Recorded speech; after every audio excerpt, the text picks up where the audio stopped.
Hi, in this tutorial I'm going to show you really simple methods to change language in Kdenlive. So for example, we have here the software in the English language. If we want to change it to another one, we need to go to the upper side and then we need to find here settings tab. It is very important to open this tab, and after that you will see here a lot of really useful settings.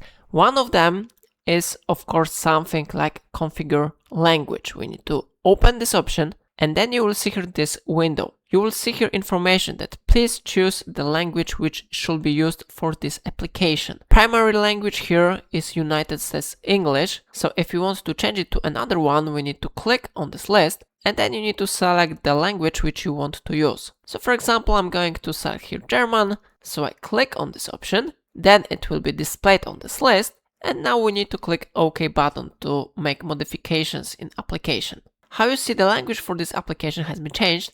The change will take effect the next time the application is started. So we need to restart this application. So I click OK button, I close the Kdenlive and I need to reopen it. And how you see now language has been successfully changed to German. So it is how it works. If I helped you to do it, remember to like this tutorial and subscribe my channel. Please let me know in comment if it's of your problem.